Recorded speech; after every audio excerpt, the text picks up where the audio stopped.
Good morning, good afternoon, good evening YouTube, wherever you are, and welcome to this week's recap of the Bungie Weekly Update. Bungie revealed the plans for Destiny Year 2 with a tour of the tower and a live stream earlier this week. If you missed the stream, you can check out the YouTube archive in the top right annotation. Here are most of the details. Your existing light level in Destiny will become your character level once the Taken King releases. You do not need to have your gear equipped, the game will detect level 34 gear in your vault and level you accordingly. Light will continue to influence your attack and defense values. Your light rating will be the average of your attack and defense stats. Ghosts and class items now carry light ratings and have perks that contribute to your Guardian strength. Ghost shells offer enhancing perks, such as increased glimmer drops when killing titans in the Crucible. Intellect, discipline and strength attributes now based on 5 tiers. Attribute tiers will show cooldown timers of abilities, no more guessing how much discipline is helping your grenade recharge rate. A Spark of Light consumable is granted to every Guardian with the launch of the Taken King. Using this consumable will automatically level a Guardian to level 25 and deck him or her out with the appropriate gear to begin the Taken King. Players may now carry 20 materials and consumable items. Social spaces now allow you to toggle your weapon, enabling you to show off a special or heavy weapon while in a tower or reef. New emotes including the Sprinkler. Exotic blueprints are a new way to document your exotic collection. Once you earn an exotic armor or weapon, you unlock its blueprint that can be used to reacquire the exotic item. Purchasing a Year 1 exotic item from a blueprint costs an exotic shard and 2,500 glimmer. Purchasing a Year 2 exotic item from a blueprint costs legendary marks. Certain Year 1 exotics now feature a special Year 2 version. Year 2 variants have the exotic perk unlocked at the start and provide additional benefits as you level them up, and a visual overhaul. Suros Regime, Bad Juju, Hawkmoon, Thunderlord and The Last Word are some of the confirmed exotics receiving an upgrade. Owning the Year 1 version of a weapon automatically unlocks the blueprint of the Year 2 version when the Taken King launches. Weapon attack values have been normalised from 365 to 160. These weapons deal the same damage but are now in line with their armour equivalents. Guardians may now track 16 bounties at a time. Vanguard and Crucible bounties have been streamlined to be easier and faster to complete. New bounties, such as killing enemies with solar damage. You can track up to 4 bounties or quests through your Ghost Equip screen to view your progress without navigating to the start menu. Completed bounties may be turned in from the quests page without a trip to the tower. Quests are extended challenges that offer special rewards. Guardians may hold up to 32 quests in total and are related to the game's storyline, classes, enemies and cult factions, i.e. Dead Orbit, FWC and New Monarchy. Year 1 content will have quests.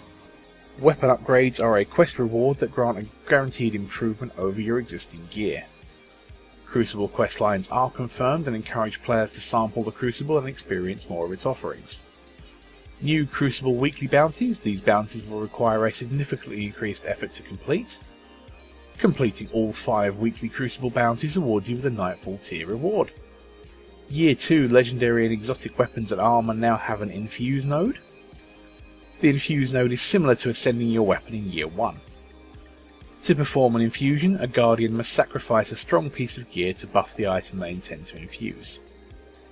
This allows Guardians to buff gear with preferred visuals and add the ability to look unique throughout Destiny. Vault space has been expanded. There are now 72 spaces for weapons, 72 spaces for armors and 36 spaces for general items. The Speaker will continue to offer material exchange to those who have amassed large amounts of shards and energy from the 2 existing raids. The Speaker and Crucible Handler will be offering ghost shells for you to purchase. Ships, shaders and emblems are now collections which allow you to collect each without fear of running out of vault space. These items will be retrievable through kiosks similar to the one that replaced Tess. Unearned emblems will have tips and information on how to earn them.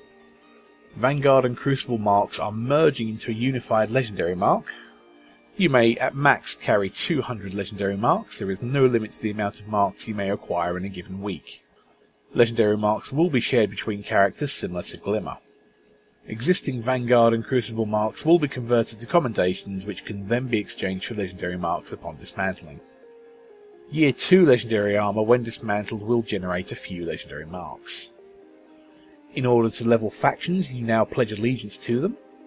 Existing faction reputation as well as Cryptarch, Crucible and Vanguard will carry over. Wearing a faction's class item is no longer required. You may only convert factions once per week. Guardians with excess materials, such as special syntheses, will be able to exchange these items for reputation for a faction. There are faction-specific quests that are unlocked upon reaching a certain faction rank. Faction shader drop rates will be increased. Owning a specific shader will remove it from the drop table, no more duplicated shaders. Faction armor will provide new perks, such as increased recovery upon taking solar splash damage. The Cryptarch now offers legendary engrams in exchange for legendary marks. The Gunsmith now has an affinity level which increases upon completing weapon field tests. Field test weapons are similar to weapon bounties in which you kill creatures in the dark using a specific test weapon. Upon reaching a specific rank, you may order weapons from the Gunsmith from his weekly refreshing inventory. Once an order has been placed, your weapon will arrive in the following week. Additionally, Bungie have answered a few questions to clear up a few curiosities the community had surrounding the reveal. Check out the full Q&A in the update. If you've achieved Light Level 30 or owned both expansions before 31st of August, you'll be receiving exclusive VIP rewards with your purchase of the Taken King. The rewards include a Ghost Shell, Emblem, Shader and Sparrow. Bungie have released a new trailer showcasing the new items. Check it out in the top right annotation. There are 4 movies of the week this week. Peasant Guard montage by Little Big Okie, Taken King Fireteam trailer by No-Fi Gaming, The Taken King and Son by Panda Musk, and 12 Defender Titans by Wills Gaming. Links to all in the description.